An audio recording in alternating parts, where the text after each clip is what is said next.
counting that time. Never had a countdown. Right on. How you doing? I'm good. How are you? Long time no see. Yeah, it's been a little while. Many years. Yeah, we've kept in touch through LinkedIn, and I've seen your podcasts out there. Everybody, this is Behind the Brand. I'm Dave Shimoleski, joined today by Brian Scott Smith, host of Connecticut East? Connecticut East this week, which is a very cool news program, and you're involved in. You've always been in news, and you multi-award winning. Actually, multi-award. I'm yes. just going to really plug that. I've got like 6 awards already for it in the 2 years it's been going. Wow. But I'm not big-headed about it. No, not at all. Not at all. Thanks for joining me. This is very cool. Yeah, it's been talking about it for a while, so I'm glad I got you down here. What is Connecticut East this week? Tell us about that. So it was something I started actually in the pandemic, and it's when everybody was sort of like becoming remote working, and it was a project I'd wanted to do for a while, and I thought, well, it's either going to sink or swim, and it's thankfully 2 years on, and it's still going strong. I've managed to get some really good sponsors behind it, and the idea was to basically bring back some long form sort of audio, just a little bit like this, except mine's just audio, not video. Got to bring video in. I can talk about that. Absolutely. Yeah. And so I just wanted to talk to people, organisations, businesses in Eastern Connecticut, because although there is media there, a lot of the broadcast media is based in either Central or Western Connecticut or in the Hartford area. And Eastern Connecticut is served by, we've got some newspapers there, but there's no real television sort of like based out there. And of course, there's radio out there sort of thing. So I just wanted to bring something more to it, and digital news outlets are growing, and in fact in the 2 years I've been going as an audio podcast, we've actually seen a little bit of an explosion of some digital news outlets as well. There's one actually in Old Saybrook which has done very well, which is sort of like snaking its way all the way down the shoreline. So that was basically it. I just wanted to create something that was unbiased, good old-fashioned reporting sort of thing. And I initially started it was 2 to 10-minute stories with a bit of a news segment at the end. And it's a very newsy sort of, podcast if you've ever listened to it. And then I thought, well, 2 10-minute stories, that's great. But sometimes I felt even in 10 minutes, wasn't giving that story enough time. So now it's just one 20-minute story. That's awesome. So we really get a good feel for that story, the people sort of thing, and still put a little news segment at the end, which is like a touch of sort of like some of the other stories happening around Eastern Connecticut sort of thing, and that's basically what it is. And as I say, it's been going for 2 years now. I'm really pleased with it. It gets carried on 6 local radio stations in Eastern Connecticut. That's awesome. So that is awesome. So that makes it a little bit different to most podcasts because. Generally, podcasts tend to, you go and find them on your podcast platform sort of thing. They don't always end up on radio, but I was doing some freelance news reporting for this radio group, and then they lost their news department because, the pandemic came along. Huh. And of course, I decided to start this, and I thought, well, I'll see. And they went, oh, yeah, we'll take the content, and it's worked out very well. And I can't thank them enough. And they're a great organisation, and so it's a bit of simpatico. It works for both of us, and so I get a radio audience as well as obviously an online audience. Which do you feel is the bigger audience? I would say probably the radio audience, because people still like to listen to radio, and it's easy to do because, of course, you just turn it on in your car, or maybe if you've got it in your house still, sort of thing. But the other good thing is, as well as all these radio stations, if you've got like smart speakers, you can listen to them as well. So all of these radio stations are capable of being listened to on your Alexa or your Google device. So I think the radio audience is probably the bigger of the audience. But I do push it across all of Connecticut, because even though it's called Connecticut East this week, and a lot of the stories are very clearly Eastern Connecticut centric, because that's the whole purpose of it. Every now and again, the stories, people who don't live in Eastern Connecticut can still relate to those stories. I mean, some of the best stories are obviously, and you'll attest to this because of the years that you've been in the business doing various things, it's those very human, personal stories. It doesn't matter where you live, somehow you'll connect to that story. I mean, I did a story a while ago, and it's actually a lady who lives not far from your studios here in the Branford area. And she's a Gold Star mother, and it was all about Gold Star families and how America has sort of forgotten what Gold Star means. She, Pender? No, Pender. I forget the name. I'm trying to think if it's the same person I'm thinking of, who's not far from here. Kaiser. Yes, that's the one. Yes. Thank you. I couldn't. There's like two. Kaiser Peterson. That's the one. Yes, Yep. that's the one. Yes, And yes, yes. Yep. amazing Yep. woman. Yeah, I've met her. She's terrific. She's an Yeah, amazing I woman. mean, sad loss. She lost Yes, her absolutely. son whilst he was serving this country in Afghanistan. But, the story and what she had to say made for a great podcast. And I saw her actually up where I live. I live in southeastern Connecticut, and she was actually visiting the naval base there in Groton. And it was to do with a Gold Star sort of memorial, sort of. Yeah. Well, it's not quite a park, but like a little area that they'd set aside, and it was going to be for Gold Star families. And she gave such a powerful speech and made this point in front of all of these people. And I said to her afterwards, I said, I'd like you to be on my podcast. I'd like to talk to you about this. I said, it's a very important story. And at first she's like, oh, I don't know, but I can be very convincing, and then we set it up, and I went and visited her at her home, and we spoke, and it's awesome. just a great story. And what I like with some of my stories as well is I then send them on to StoryCorps, which if people listen to NPR, they will have heard of StoryCorps. Now, StoryCorps isn't just NPR; it's an organisation which NPR obviously does support very well. But those stories then get archived in the Library of Congress. So it means that they'll always be there. So people, when we're gone and we're dust and we're part of the universe, as it were, people will be able to hear them. And I think that's a great thing. And certainly, her story, it was very worthy of that. What a great way of just recording history. Yeah. Because it's actually physically recording history. Yeah. Which I think is better than somebody writing down the stuff in a book and then reading it 200 years. You can actually listen to the actual conversation, and which brings me to one of the great things about podcasts and the way you produce your podcast is that they're really they're uninterrupted conversations. There's no real editor involved. It's sort of right from the horse's mouth, so to speak, right? And I like that you decided to change your format to basically one story a week. I remember when I first started in the news industry.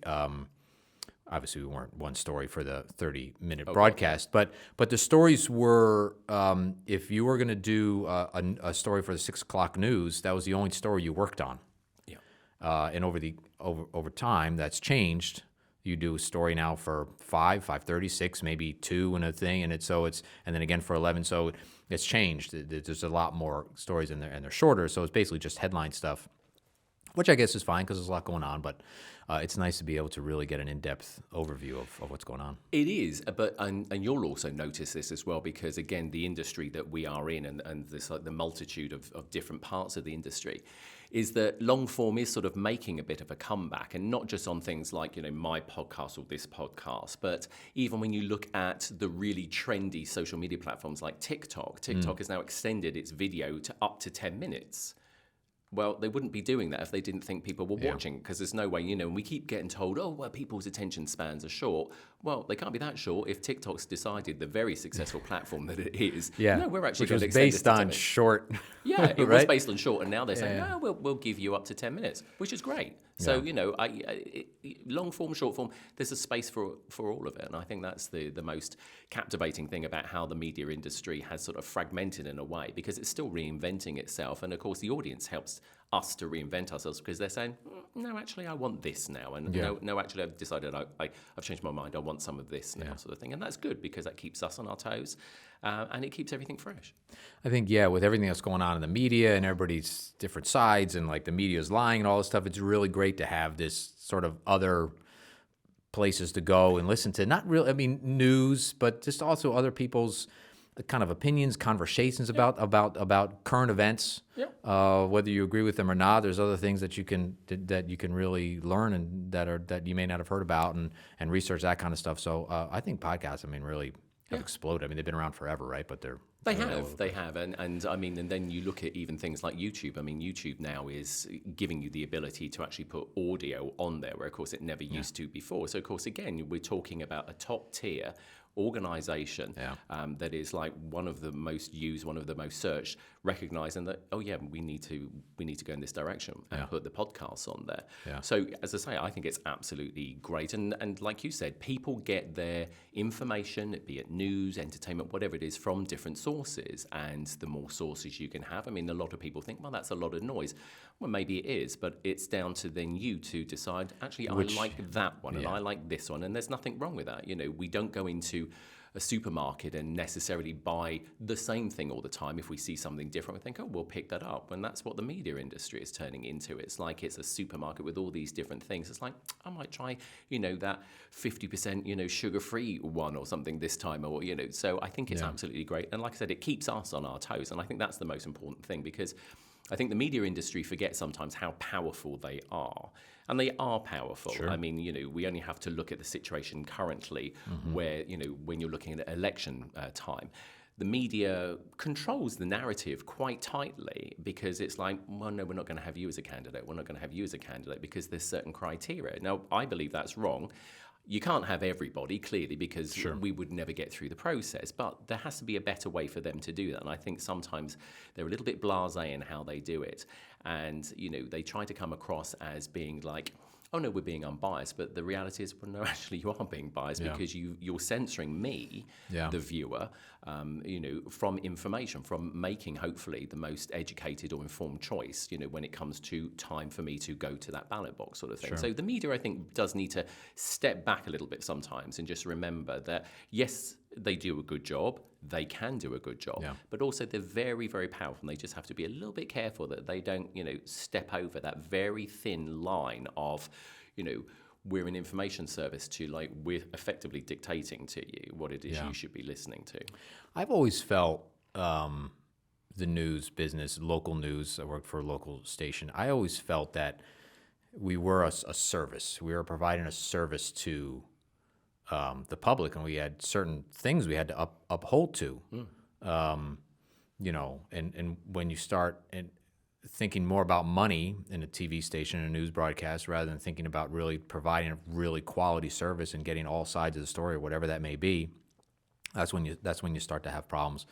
So I really think first and foremost, and they used to be. I mean, when I first started in television, I think it really their model was we're providing a service to the public, whether that be news, because we had a lot more programs back then. You had the news, you had different political specials and sports specials and different sort of community type events where bring people into the studio and stuff like that. But a lot of that's changed just to strictly a news format, and so now people are gotta go somewhere else. And luckily we live in a time where people can, if they don't like what they see on TV, and then they can go to the internet, and if they don't like what they see on the internet, they can do their own thing, create their own news outlet, just like you did. I mean, it's an amazing time. There's so many. You said noise, and I don't see it that way. I don't see it as a lot of noise. I see it as just a lot of choices. I mean, it's a ton of choices, right? That's absolutely fair. Yeah. I think going back to your comment about some of the TV stations and the money that obviously has to be brought in to keep them going. I mean, they're businesses at the end of the day. We all have to recognize that.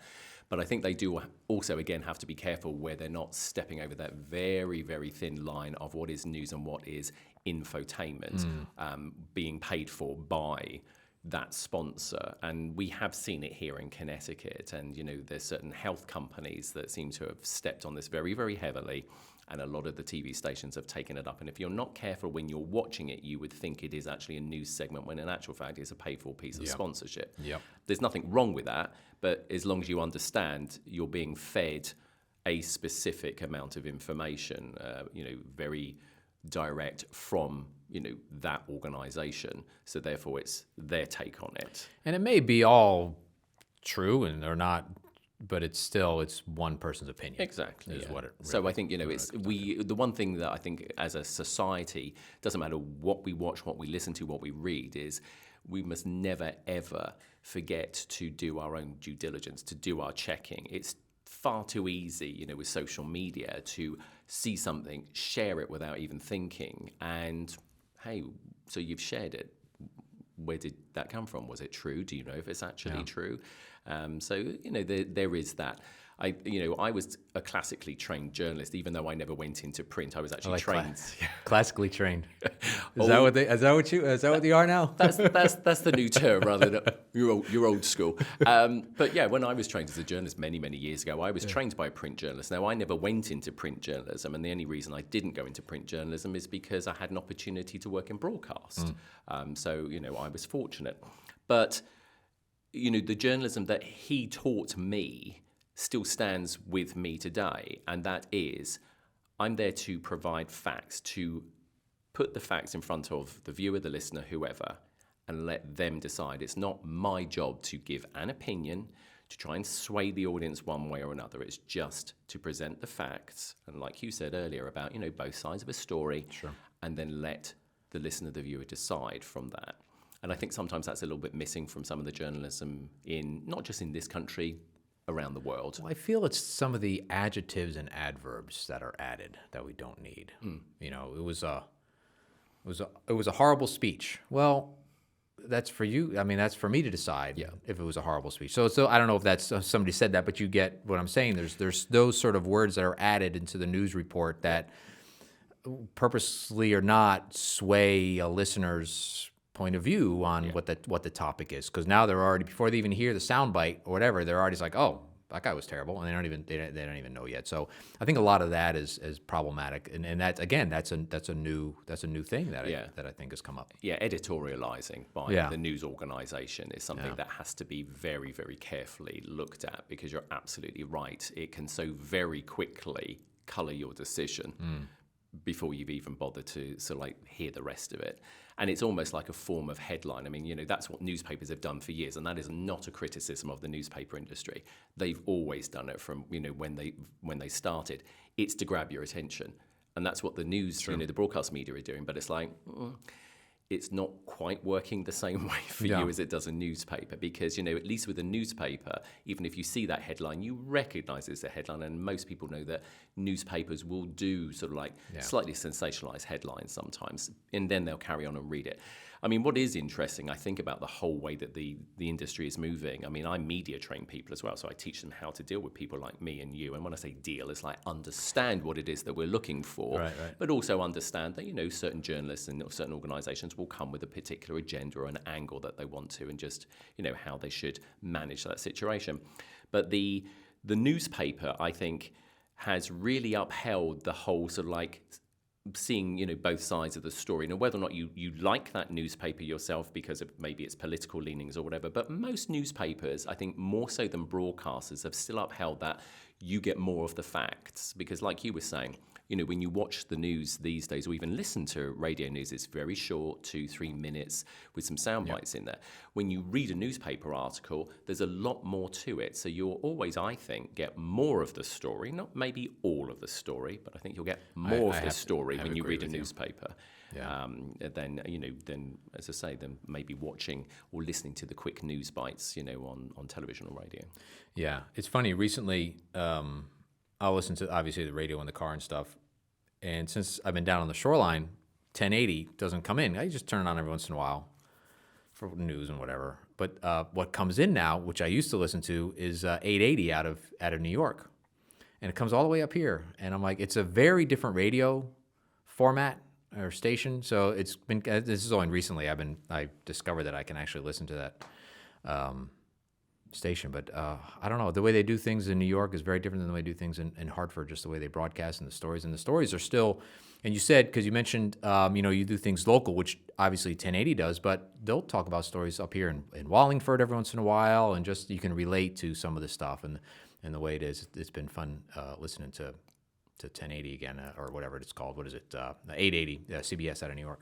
Yeah, it's interesting because, like I said as well earlier in the interview, is like, with my podcast or the radio stations, and again, with the radio station you've just mentioned, all of them broadcast now either through their website. So, you can, doesn't matter where you are in the world, if you know about them, you can listen to them, which I think is great, because that gives you, say you're on vacation or something and you want to stay in touch with the news, you can just, use the website or, use the smart speaker. It's a great thing to do. That's great. But also it gives you that ability to hear more locally what's going on there, because like I said, you can read the newspaper, but hey, why don't I augment that with actually listening to one of the local radio stations in that area as well, or even the TV station. So I think it's great from that point of view. It does allow you to see and hear a little bit more, and then, as I say, if you want to, you can see different ways of how it's been reported, especially if it's like a big story, because it's interesting, as you say, how a national organisation will approach a story as against local. I mean, I hate to bring it up, but of course it's one of the biggest stories that happened here was the tragedy at Sandy Hook. Sure. Now, when that happened, and that's like about 10 years ago now? It's 10 years, yeah. It's incredible. I mean, obviously the most devastating thing to ever happen, here in Connecticut. But the way that the Nationals dealt with that as against the locals, if you go back and watch it, very different as to how they approach it. And it's good to be able to watch that. It's good to see how those differences are picked up on, because the nuances of what the Nationals thought were important for that story as against what the local stations thought the nuances of that story were. Obviously there's a little bit of crossover, but there were differences in there, so that's always good, if you want to try and get a bit more of a fuller picture, like I said. Whereas if you read the newspaper, you're going to get that a little bit more succinctly. That's how you can at least try and do that with some of the broadcast. Yeah, you got to mix it up.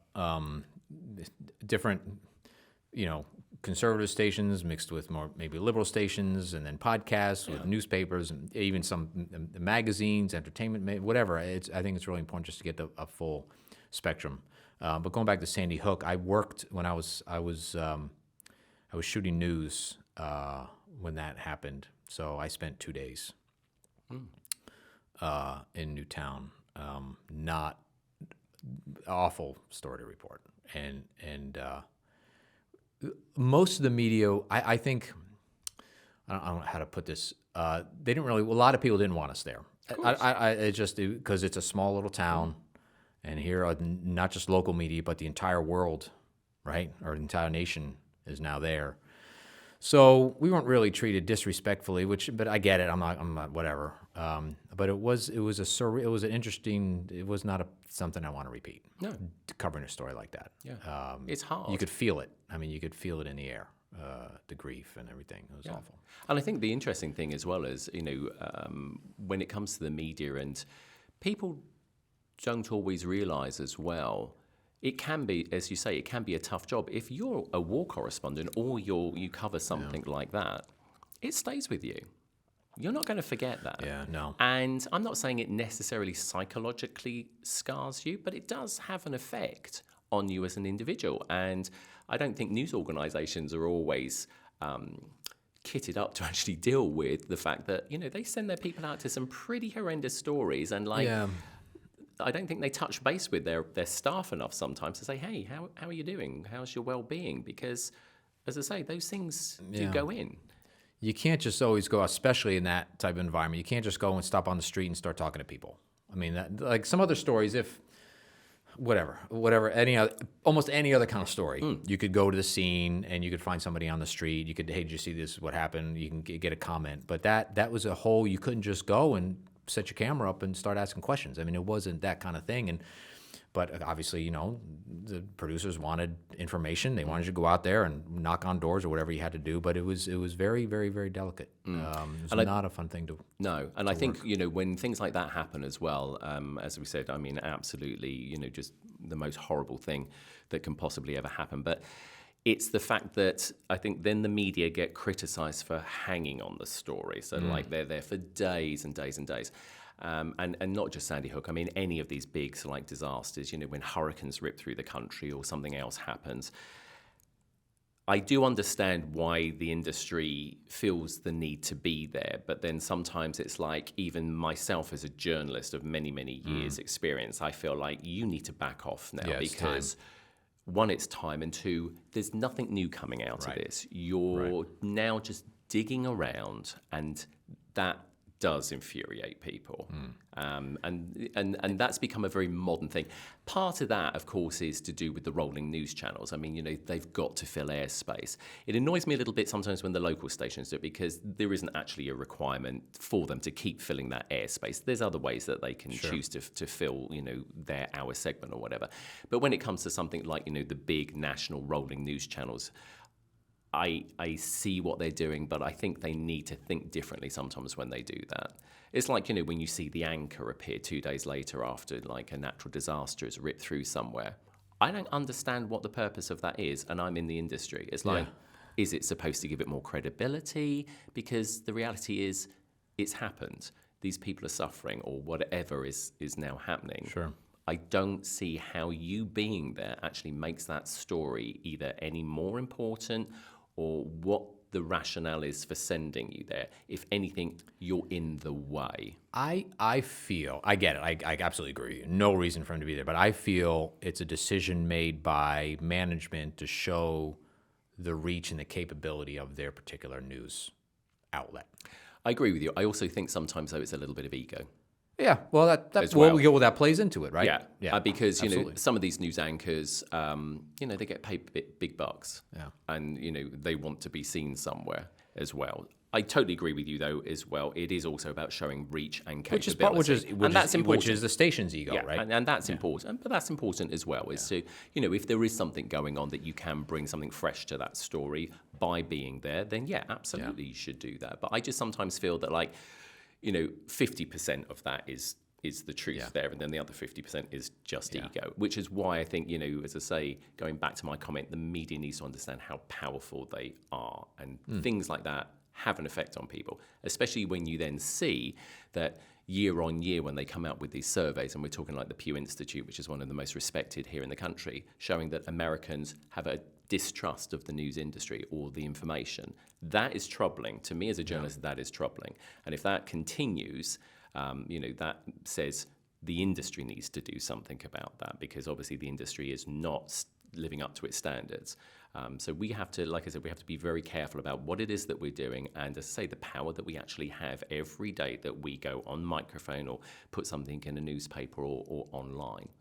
And that's something I would like to see change in, not just in this country, but my own country where I come from, the United Kingdom. Standards there I think have dropped, and I think we need to raise that standard back up so that people who who read, listen, watch can actually say, okay, I'm going to watch you again, I'm going to read you again, I'm going to listen to you again, because you've heard our criticism of you, the industry, and you're trying to actually step it back up.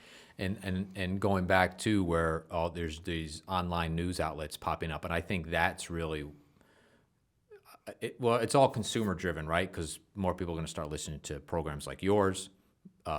West Hartford has a great outlet, weha.com, that I think every citizen in West Hartford and around log on to their website and get the local news. It's hyper local, and it's very well done, and it's the news, and they're very connected. And I think they understand that dynamic of, we're here to give you information. We're not here to really.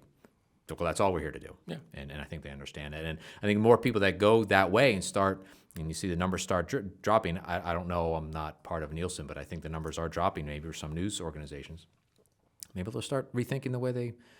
Maybe more long format type news, and really get into a story and just talk about it. Yeah. Or maybe just don't quite feel the need to sensationalize it every 5 minutes. I mean, sometimes when you watch the news here and there's all that dramatic music and the graphics, and it's like, is there really a need for that? I understand the importance of the story, but okay. You don't need it.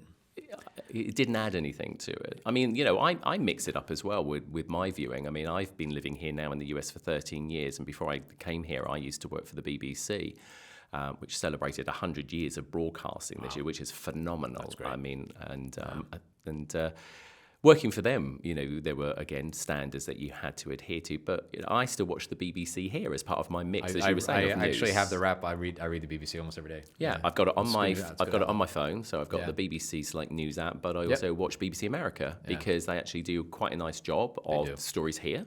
And again, I like the way that they report things, and it's just a different perspective. That's why I read I just do it on my phone, and that's why I did. It's like, this is let's see what their perspective, and it's a little bit, some stuff are the same, but it's a little bit different take sometimes on the local stories. I have a really funny story. So this is before I shot news. I was working in the studio. I was doing the local news, and the newscast. I was floor director, and we get the script. Breaking news, right? Breaking news. You're doing the news and something blows up, and oh my God, breaking news, this car crash, whatever. So we get the script, and written into the script was breaking news. First time I ever saw it was actually written in. I said, well, that's interesting. How's that breaking anymore? They wrote it in the script. And then and then ever since then, it's almost every news half hour starts with breaking news, which I find really just very not genuine, because it's not. It's a scripted story. It's not breaking any longer. Yeah, exactly. I mean, and you see that, I think, I'm not going to name the station, but it's a national station, and I've stopped watching it because literally every time they came on air, it was like breaking as we come on air, and it's like, actually, I read that like a couple of hours ago. Right. So how's that still breaking? You can say developing. Yeah, developing is fine. would work. Absolutely, I'm with you on that. But as you say, the whole breaking. In fact, again, I mean, and I will name them because this particular organisation admitted it themselves. CNN said that they've overdone the use of the breaking news thing, and they even said a while back, because I think they've got new management now. They said we're going to stop. We recognise we've overdone it, and we're going to stop using it. And that is good. When, as I said, when a news organisation recognises it's stepped over that thin line and is prepared to do something, good for them. And I think, they should be, sort of like reflective of what they do. I mean, again, talking about the BBC, I only used to freelance for them, and there was always issues with, like any news organisation or any site production company, they're always looking to, how can we do things better, maybe a little bit more cheaply, there's budgets, etc. The BBC in the UK has just announced that local radio, which would be like the equivalent of your local NPR stations here, there's going to be a cut to budgets there. So from, I think, 6 in the morning to 2 in the afternoon, they'll do their proper local services and programs. But then after that, all of them will share programming across the network. So it's not going to be as local anymore. Yeah. And the big question is, right, okay, but is that what the people want? Because they're saying, oh, we want to put it onto more digital services. Yeah, and we've just spoken about the fact that people want to go and find it elsewhere. But the thing with the BBC is it's funded by the British taxpayer. So although it's not state-owned television, because they're always very, very specific about we may get money from the public, but actually the government has no direct influence on what the BBC does. But it's like, so you're getting paid by the British taxpayer, and now you've decided you're going to cut all these local services. How does that work? Yeah, how does that work? Yeah. Yeah, well, NPR does local, and then they have, I guess, because then you'll turn on multiple NPR, and they'll have the same thing running. But the difference with NPR here is that you have what I call big NPR, which is based down in Washington and does all the big things like All Things Considered, etc.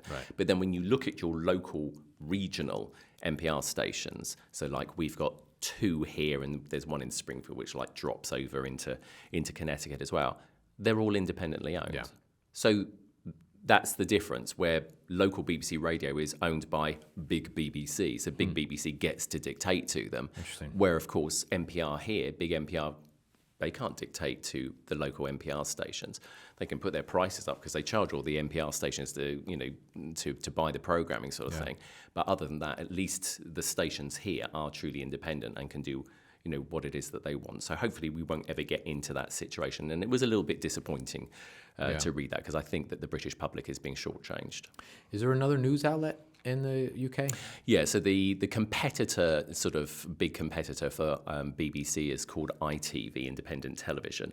They don't tend to have, they do have some radio stations, but they don't tend to really do radio. They're more television sort of side. So that's the 2 sort of big competitors. There are other stations in the United Kingdom. There's one called Channel 4, which again, interestingly, was partially owned by the government and has been ever since it started, something like about, I think, 40-odd years ago. It's one of the younger networks in the UK.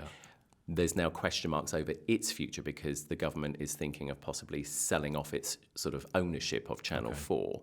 So there's concerns there because Channel 4 was a real, and it's sort of maintained its sort of independence from the type of programming it put out. I mean, it was, just to give you an idea, Friends. It brought Friends to the United Kingdom. It brought a lot of outside UK programming, into the UK. So it was quite cutting edge from that point of view, but also it created some very controversial programming as well, where some of the other networks would shy away from it. Channel 4 was always there, no, we'll do that and we'll do that. And it wasn't necessarily always shock value. There was a good reason why they were doing some of this stuff, because nobody else was. And of course, this was pre-internet as well. So it's like these days, if you want to get some shock value, you know where to go and find it, sort of thing. So they were responsible for bringing a little bit more diversity as well, not only in program but diversity in the sense that we understand it today as well. So multi-ethnic, multiracial programming, because again, the other stations were terribly white. And there wasn't, there really wasn't the diversity that there should be. And of course, the United Kingdom, just like America, is made up of many different ethnicities, many different colours of skin, sort of thing. So, Channel 4 was very much, they were responsible for really being the beacon for all of these other, ethnicities and gender groups or whatever, and helped to really reinvent television in the United Kingdom, because once they really got a foothold, people like the BBC and ITV obviously had to change their ways. So it did because they're losing viewership, right? So it did help. It did help revolutionise television in the UK to a certain degree. So so the industry over there at the moment, radio and television, is sort of up in the air, a little bit like the Prime Minister. We'll see if this one lasts more than 45 days. We'll see what happens. So, here in before we change topics, I'm just curious, because I've always wondered about sort of mostly television, not so much radio, but UK television. Because here you got CBS, NBC. Well, let's just do broadcast, like pre-cable, right? You got CBS, NBC, ABC, and then Fox came along when I was probably in the 80s. I think Fox actually became a network. Is that sort of what the UK is like? Do they have sort of that same sort of format where you have like a handful of national networks, and then maybe off those networks you have local TV stations that are affiliated, and then maybe you have just like completely independent stations, or do you not? How does that all work in the UK? I'm just curious. So when I was younger, we used to just have BBC and ITV, so there was just two networks, and that's all there was. But the BBC had two stations, so you had BBC One and BBC Two. So BBC Two would show more artsy programs. BBC One was a little bit more mainstream, and then you just had ITV. Then, of course, as I said, Channel 4 came along and kicked the arse of everybody and revolutionised television. ITV is built up of independent stations, which sort of they used to create their own content and then feed into the ITV network. And the same with the BBC, even though the BBC's got radios, in the local radio stations, they've also got local hubs as well. So all of those would create their own local programming, and they still do local news programs. And then they would also occasionally feed into the national network. So that's how that works. You then had, and again, this came about really through Channel 4, a load of independent production companies suddenly sprung up, because that's what Channel 4 was all about. Channel 4 didn't have the network that ITV and BBC did, and they were a competitor to both those networks. So the only way that they could create their content was through independent production companies. So yes, when they came about then, so we've got this really interesting mix. Yeah. And then what's also happened over the years is even the BBC and ITV have started using some of these independent production companies, again, as a means to try and save money and create content differently. So they're all sort of using these independent production companies, but those production companies don't actually broadcast themselves. They are just content creators, is the term that we use these days, isn't it, sort of thing? Right, it's not content creators, and not shows anymore. Yeah. And then what we have is, then obviously when cable and all that sort of really took hold, then we started to get all the different sort of networks. You can get, I believe, you can get the Disney network in the UK. So you can get all of, if you've got a cable plan, you can get all these different things. Yeah. So MTV, when MTV came along, suddenly you could get MTV. So you can get all of that as well. So yeah, we've got all of that choice if you want it, sort of thing. But the market is still sort of dominated by, I would say, certainly by the BBC, by ITV, and by Channel 4. But as I say, there have been some new players who have cut in. Oh, Sky, which is an Australian company, which is actually Fox. I think it's owned by the guy who owns Fox, so News and Fox Television. Okay. But Sky came along, and initially that was news. So they're actually a very good competitor for all the other networks from a news point of view, and they do very good international news. But they also do actually create programming, again, though, through independent production companies. Yeah. So it's quite a mix. Yeah, quite a mix. And then they all have to branch out onto the internet and do that. Sky, I'm familiar with. They pop up on my YouTube feed every once in a while. They have clips in there and stuff. So Australia.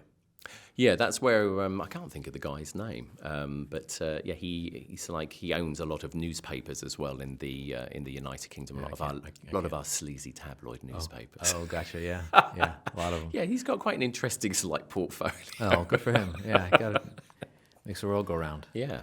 What was your where did you think you'd end up when you graduated school and you're a full-fledged journalist and stuff? Where was your thought at? Where did you want to really do with your life at that point? I did want to be a journalist, but I didn't start in journalism for quite a while. Oh, okay. It's like, I left school and got my qualifications and I went into the world of work, not because I was forced to do so, but I was one of those impetuous younger people. It's like, I'm bored with this whole school thing, so I just want to get out and earn some money. Yeah. Nothing wrong with that. So I actually went into the insurance industry and I worked in the insurance industry for many years, which was very eye-opening.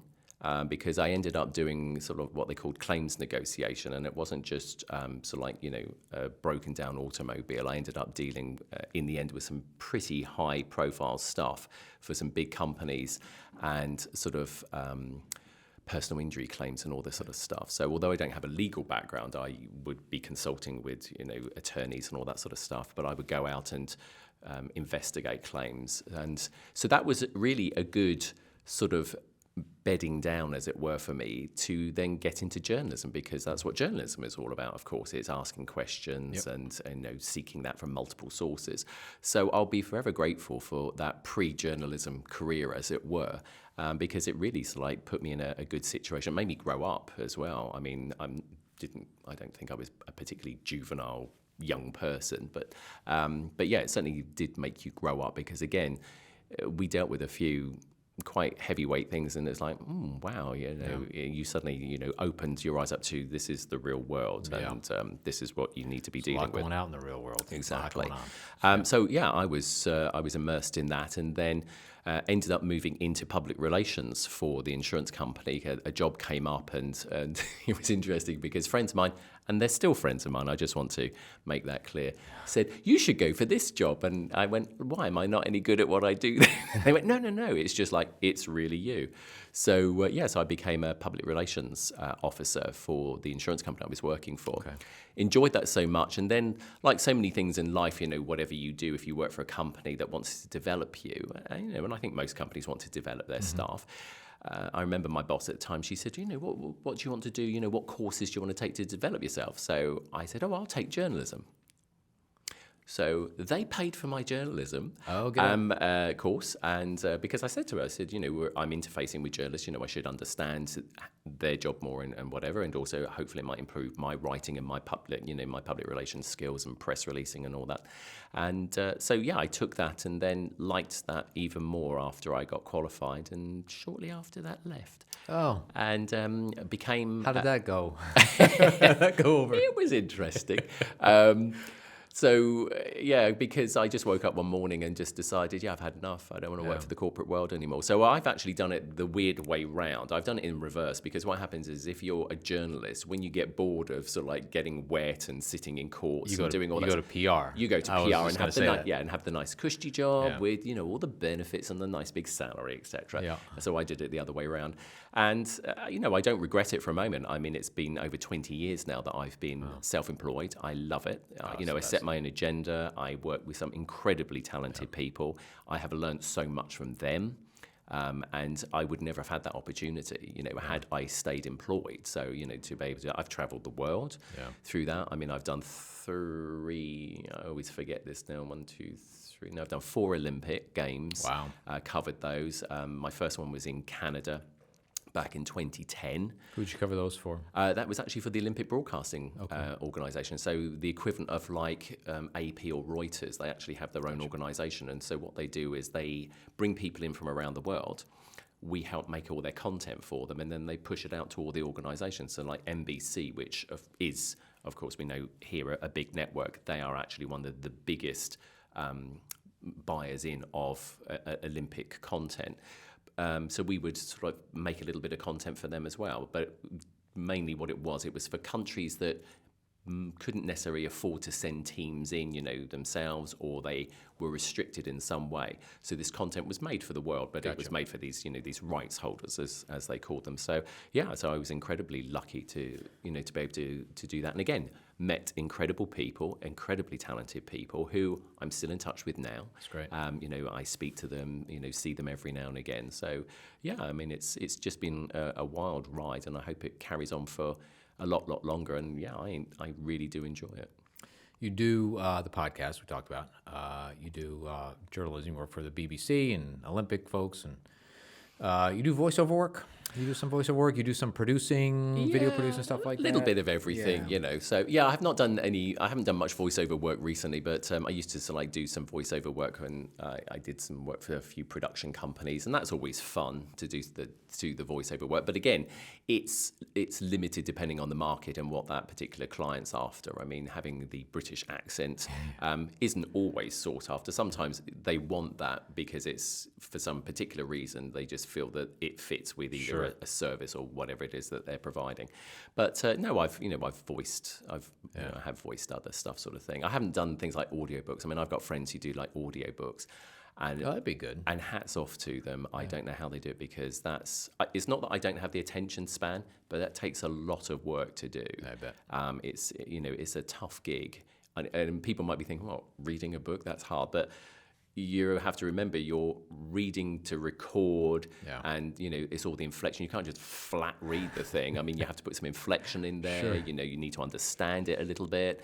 These people that do like audiobooks, all hats off to them for that, because that takes a long time to do. Yeah, I bet. Did you train was it just part of your journalism course, the voice part of it, or is it just something that people said, like, you got a nice voice, why don't you do this thing for me? Yeah, it was more that. kind of thing? I didn't train for that. The journalism didn't train me for that. I think it was just a case of, I've always liked recording stuff, etc. So to a certain degree, I think some of it was self-taught, and also you pick up tips from people. Yeah, as I said, the talented people that I've been privileged to work with, you do listen, you do watch. And you do take that stuff in, and you think, oh, okay, that's a good thing to do. So I think, oh, I hadn't thought about that. So you learn on the job. I think there's nothing more important. I mean, don't get me wrong. I think higher education is absolutely great, and get as much education as you feel you need as an individual. But I don't think you'll ever be able to replace that with on-the-job training. Working with professionals. Right there with you. Yeah. Because you will never ever get that from anywhere else. That person that you work with, you can, listen to them, take on board what they're saying, and learn. And I think that's one of the greatest ways that you can actually, get that experience. And also it helps, I think, you with your interpersonal skills, because, education, like I said, great thing, but it doesn't teach you interpersonal skills. And that's another thing about our job is you can't be a shrinking wallflower, because you're not going to get anywhere. Yeah. And if you turn up with a camera and, your production company, people expect you to talk to them. They expect you to put them at ease, or you need to be able to put them at ease and explain yourself to them. Well, if you don't have those interpersonal skills, you're not going to last very long, and you're not going to be helpful to somebody either. Yeah. I mean, if you think about it, when a doctor gets out of doctor school, he doesn't open his own practice, right? He's got to do his residency. He's got to be it's still his education, even though he's working. He's got to learn the ropes, because just like anyone, I didn't, you get the basic tools, right? Yeah. How do you frame a shot?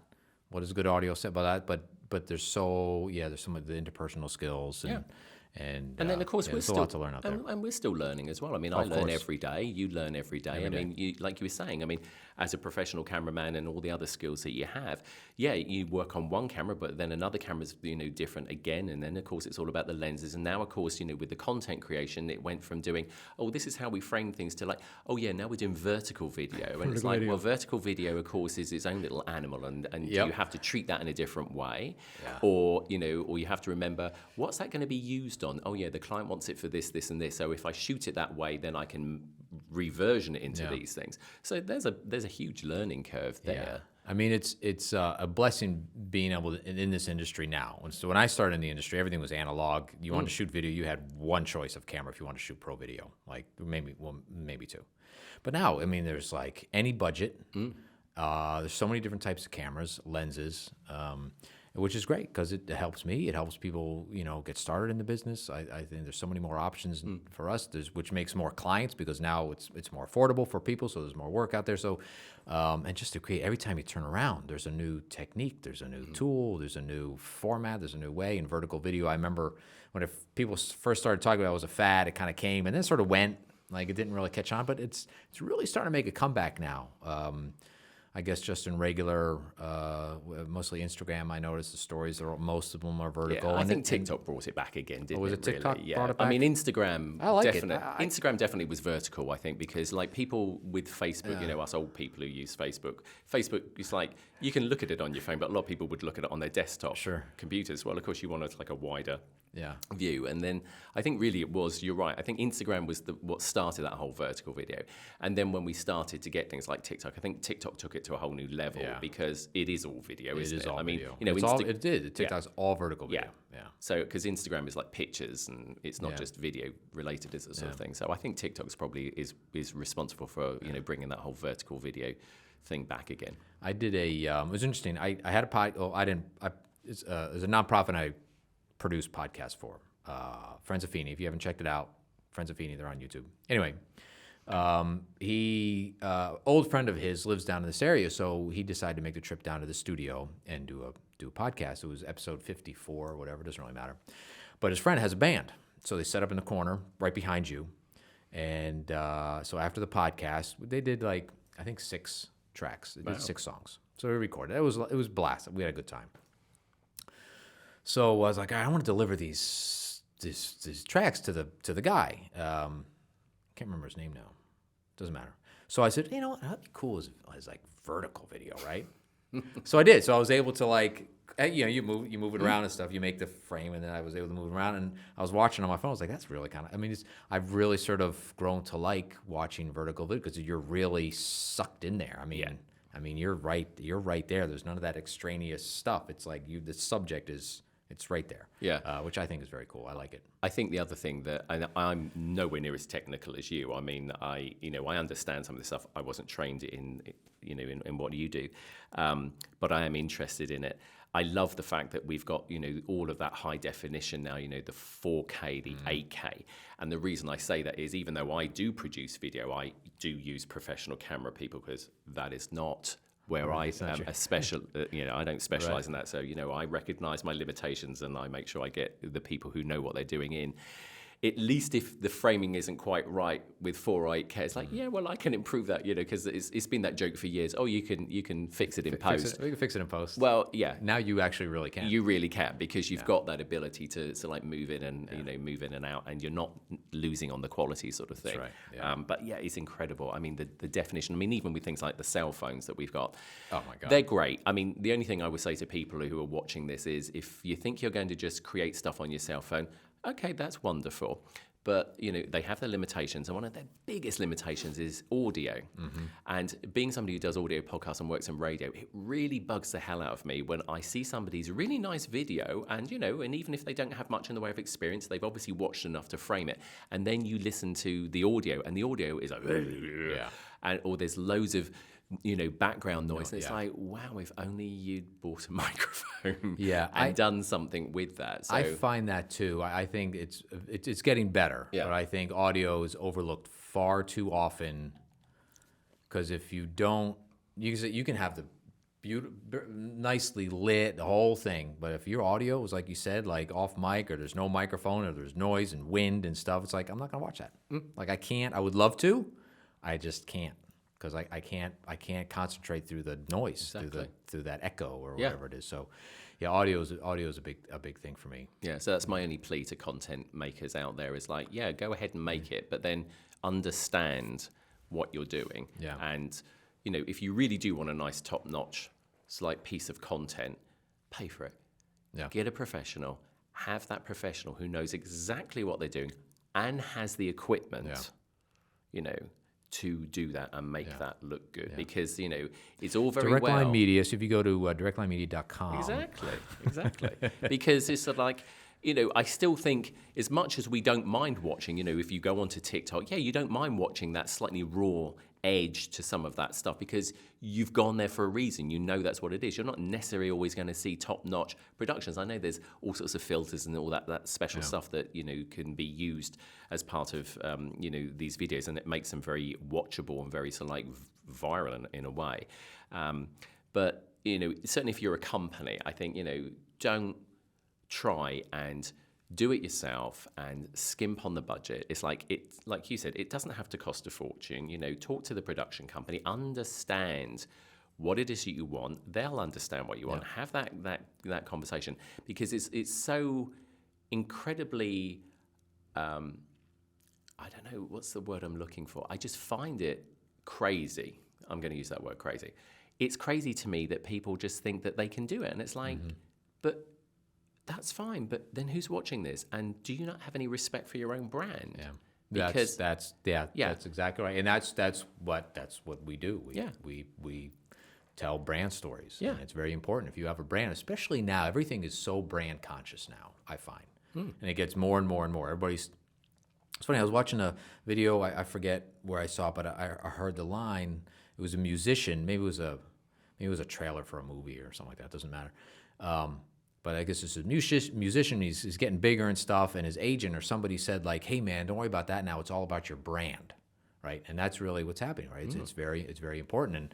And whether it be just sponsoring different things, but don't if you're gonna make a video on your phone, that's fine. But please make sure that you use a microphone and frame it correctly. And don't stand in front of a window and things like that.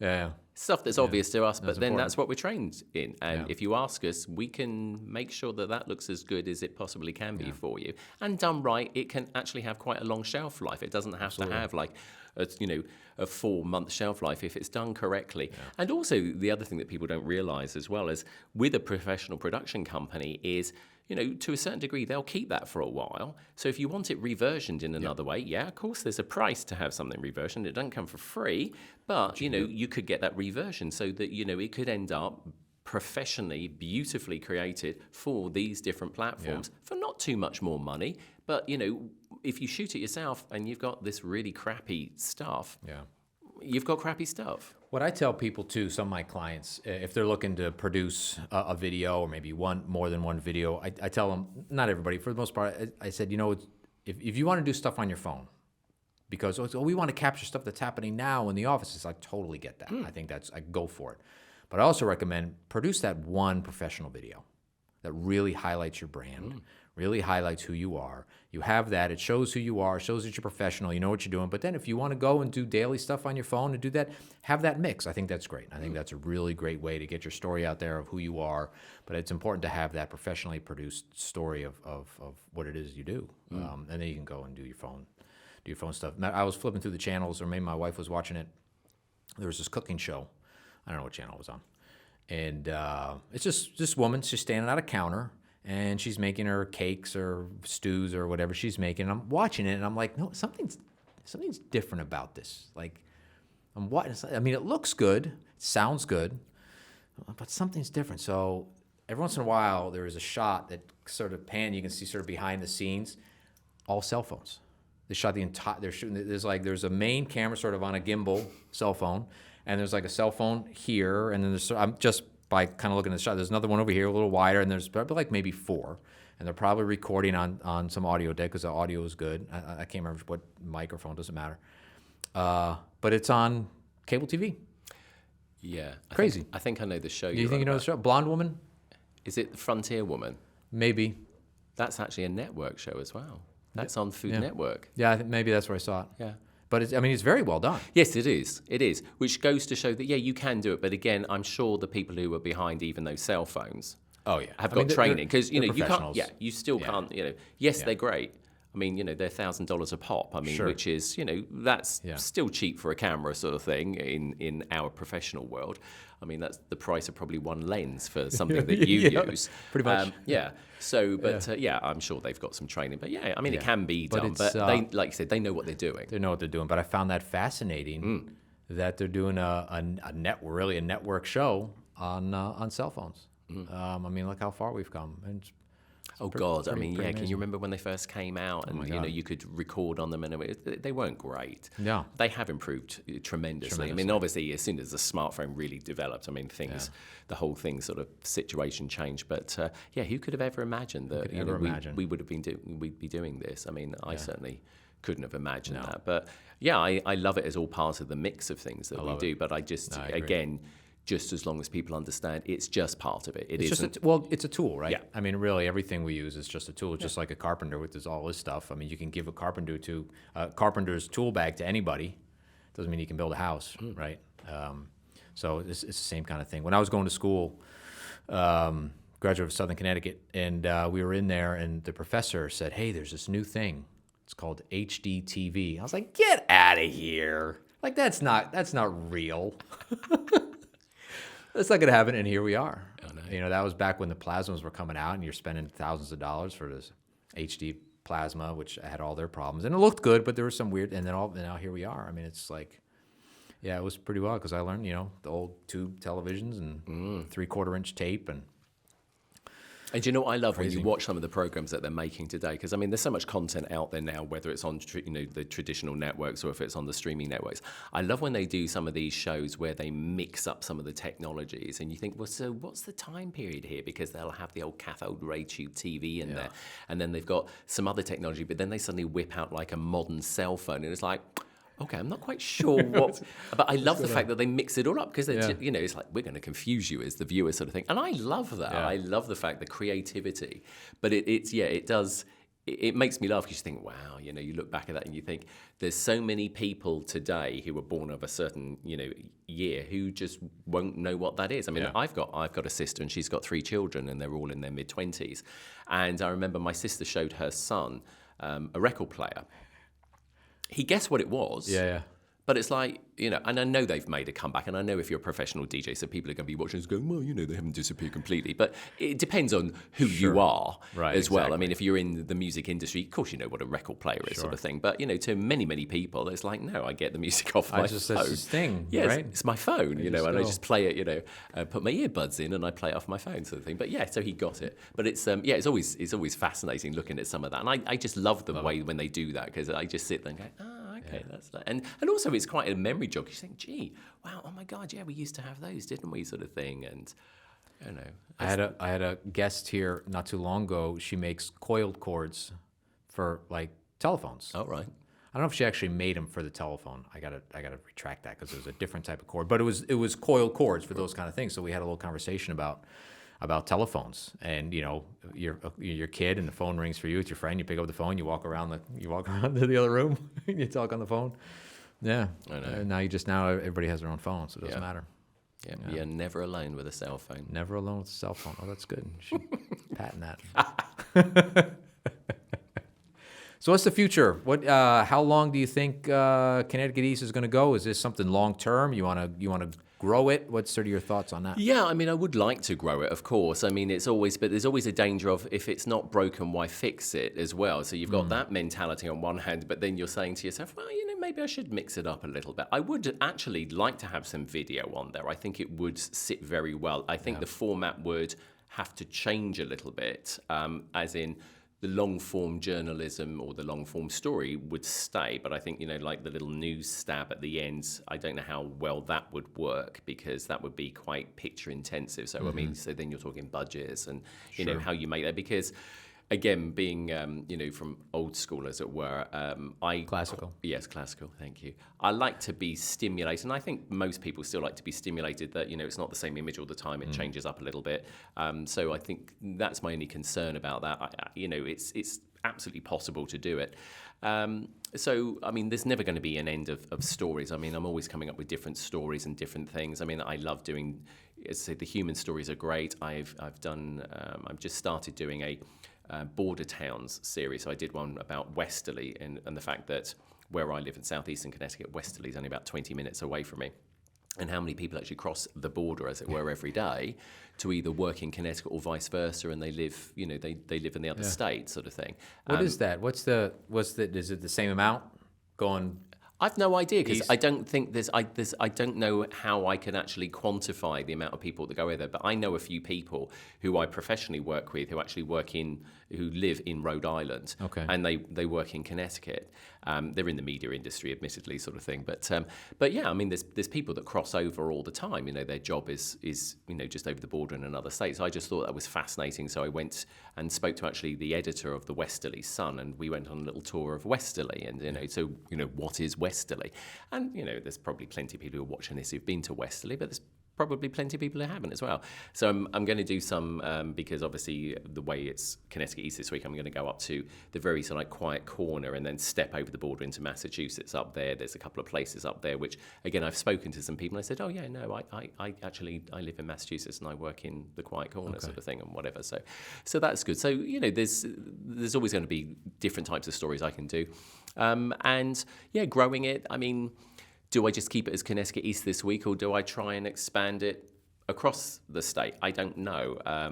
I think. Or you could break it up. You have Connecticut East, and then you could do Connecticut Central. Yeah. And Connecticut West. Yeah, you could do. Yeah, absolutely. So there's all sorts of things that you can do. It's obviously finding the money for it as well, because these things, they cost. Of course, money. Yeah, nothing comes for free. But yeah, I mean, I'd love to continue doing it. I enjoy doing it, and again, it's meeting people, these fascinating stories, and it's networking as well. Like, we mentioned that word earlier. It's like, I've also got some, I've gained new friends out of doing it. I've also gained new clients out of doing it as well, because they've said, hey, do you do this or do you do that? Or so, yeah, I mean, there's the possibilities, like anything, I suppose, are endless. It's just how far can I go with it? And before, obviously I need help.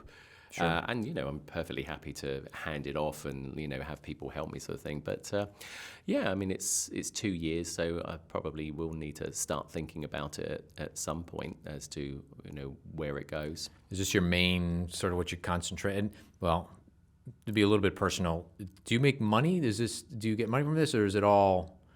I do. You do, okay. Yeah, because it's you have it's sponsors. sponsored. I'm sorry, yeah, forgive me. Yeah, you're right. No, you have it's because otherwise there's no way I could do that. Which leads me to my next question: is this sort of your main focus now, or are you still focusing on more of sort of your freelance work? There's a combination of both, because I do Connecticut East and I'm committed to that. I mean, I've not missed one episode in 2 years. That's amazing. Which That's is I'm incredible. very proud of, and so is the radio station. But I also still report for one of the NPR stations actually here in Connecticut as well, and that keeps me fairly busy. Good. So I do that as well. So that's I work that in between, and plus I also have private clients as well that I do work for. So I've got 3 different things. So I wouldn't say that any one of them overrides the other, but certainly Connecticut East is the one that's more regular, because right. I want to make sure that I keep that going. Is that something if you had to pick one, where do you think you would? Where do you think you would go if definitely with Connecticut East this week. East. Because I enjoy that. I suppose that's just the news bug in me, sort of thing. I love that. I love talking to people and putting out the news stories. And so, yeah, definitely. If I had to pick one and somebody said, yeah, that's it, and we'll pay you gazillions of dollars, it'll be, fine, I'll do that then. Yeah. That sounds great. Yeah. So what else is going on? Production world, any good productions you've been working on? Any kind of, what is it? Is it mostly kind of corporate work? When you produce non-profits, stuff? actually. A lot of non-profits. Yeah. I love non-profits. Yeah, I love non-profits as well. And let it be known, they do have money. Yes, they do. Yes, they do. Not all of them. I mean, there are some smaller ones, but, non-profit doesn't mean no money. Yeah. Well, they got to get their story out just like anybody else. Exactly. And, of course, that's becoming, sort of like a situation where I think they acutely recognise that, and, especially depending on what sector they're in. But no, I've done some nice work for some non-profits and some videos. Again, like you said, explain to them, do a nice professional video about this particular service that you provide or whatever. So that has been absolute fun doing that. So there's the production work on that, and then I've occasionally done some sort of podcasts, not in competition. I got contacted by an organisation and they said, hey, we wanted to do just a few very short little podcast type things for our clients. So I, did a little bit of that. I mean, really, it's a variety of work. I mean, I'm happy to have a look at things. And I've got access to, just like yourself, I've got access to creative people. So if it's something that I can't do, I'll pass it off to somebody. I'm always happy to say, hey, actually, I can't do that, but I know an organisation who I've worked with, I totally trust. They would completely fit what it is that you need, to happen here. And that's another thing I like doing is like people go, oh, well, mate, should you do that? It's your competitors. But it's like, well, if everybody thought like that, then none of us would get on. And it's like, I'm quite happy because, I agree. What goes around comes around, because I've had people, I've had jobs come to me exactly the same way that I've passed jobs off. And that's because I just showed a bit of respect and also understood where my limitations were and said, I'm not the best person to do this, but I actually genuinely know somebody or an organisation that can do that for you, and you will be very pleased with the result. And that job doesn't necessarily come back to me straight away next week, but 6 months down the line, you suddenly get like, hey, actually, Brian, can you do this? Because that's not something that we do, and this is our client. And I love doing that sort of collaborative stuff. I mean, I've never seen, how you can work in any other way. And that's just in my opinion, because it's like, as I said, what goes around comes around. And I think if you treat people with respect, we can all work together. We can all make money. We can all be professional. We can all do the job that we need to do. And I've kept many friends doing it that way. And I know they're friends because, like I said, they still come to me. Sure. You soon find out who your friends are when that work doesn't come back to you, sort of thing. Or, suddenly a client goes missing. It's like, oh, okay, well, that happened. I've been very, touch wood, lovely table, by the way. I've been very fortunate. I've not had any of those issues, because I think, I'm very transparent about what I do. And like I said, the people that I surround myself with are just highly professional and they're like-minded. And we all know that we can all get on, we can all earn a buck, we can all work together. And actually, between all of us, we can make some incredible stuff. I love it. Yeah, I feel at least the folks I work with in the video industry here, mostly in Connecticut, we're very, very collaborative. We can swap gear sometimes, crew, again, pass on to different clients, different jobs. If it's out of our wheelhouse, or even if we're just too busy, we can't handle it. So it's although I still feel there is competition. I still feel there's that, which is good. I think you need that because you want to be like, oh, he just did that. Man, look at that guy. I'm doing that now. So and then you just so everybody builds. But at the same time, we talk shop, all that kind of stuff. Even though we're competing for the same clients, and some. I mean, there's also different, I guess, tiers maybe. So there's all different levels. So there's not everybody is competing with the same clients, but there's other. So it's a really interesting dynamic. In other words, there's plenty of work for everybody. Yeah, especially when it comes to like budgets, because we've all had those clients that want the Steven Spielberg sort of like video and only has like $2,500 to make it. It's like that's not going to happen, don't you, sort of thing. It's not to say that of course you can't have a video for that amount of money. Of course you can, but like you said, there's going to be a tier system as to well, we need to rein in your expectations and educate you and let you understand that you can have this, but this is going to have to give and this is going to have to give if that's your budget, and and that may not necessarily be us because this is where we're at. So let us put you in touch with this organisation because we're not saying they're cheap or anything. We're saying that's a really good wheelhouse area for them. Right. They will do the best job for you, sort of thing. Right. So that's always the thing. Is client expectation is always one of those things. Sometimes less is more, right? I think a lot of the times less is more. Yeah. Oh yeah, because I think clients often overcomplicate things, and again, you just have to say to them, this will look better. And when you show them and when you talk to them, you sit down, and if they're willing to listen, that's the big thing, of course, is whether or not a client is willing to listen. But, if they're sensible, that's why they've asked you. They've asked a professional to come in, and hopefully they then listen and go, oh, yeah, okay, there is another way I can do this, and they're making me see how I can do this. And I think that's what makes, for me, nonprofits so much fun to work with. Because it is we sit down and we talk about sort of the project. I give them my feedback. And they give me their feedback, very collaborative, but ultimately, all right, you're we asked you to do this. You're the professional, but there's always input. I always welcome the input. They're just so great. They're just, I mean, they're so they love the work that we do. And they're very appreciative, and they're just great people to work with. Every nonprofit I work with has been terrific. They're just a lot of fun. So. Yeah, and I think Not saying my other clients aren't. Let's put that out there. They're all good. No, absolutely. It's just a different dynamic. Well, yeah, absolutely. Because when you look at the corporate world, I mean, when I used to work in the insurance industry, there was a set standard that they expected, and that was their corporate viewpoint, and they weren't going to move from that. And there's nothing wrong with that. Sure. If that's an organization's way that they want to do something, then absolutely. But then they need to understand that's what it's going to cost to achieve that. And when you're a non-profit, like we said, they do have money, but I think they've got they're no less professional. They just think in a different way. Yes, they're not thinking that corporate mentality. Maybe They're thinking, that's what it is. They're thinking in their non-profit way, Yeah. and their non-profit way is different to corporate America. Yeah. And that's a great difference. And because they're thinking in that different way, then I think sometimes they're a little bit more open to that. And it could be do with budgets. Well, we don't have that budget for that, so let's shift over here, and we're going to kind of do it this way. And sometimes the projects are, that's what makes the project a lot of fun, because it's all about problem solving. Okay, you need this. We can't do it that way. But how are we going to get it to work for you? So you figure it out. Yeah, so it's a lot of fun. Yeah. Absolutely. No, I love working with nonprofits. I think they're good fun, and of course the diversity as well is, in what they do. Again, you come away. Often I've come away having done a job, a video or whatever, or some work for them, and you just think, wow, amazing work that you do, and thank God we've got them. Yeah, absolutely. This was great. I enjoyed it.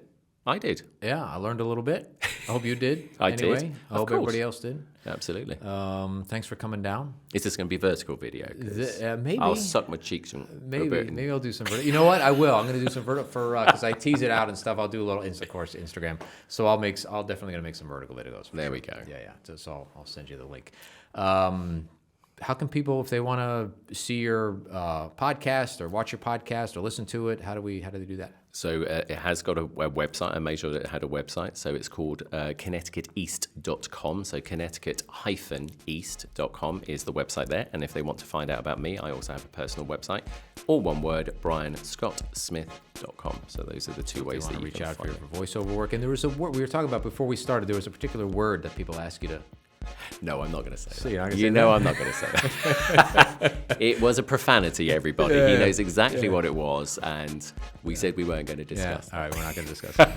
So if you want to hear that word, go to BrianScottSmith.com, and maybe he'll say it for you. Indulge it. No, I'm going to say it.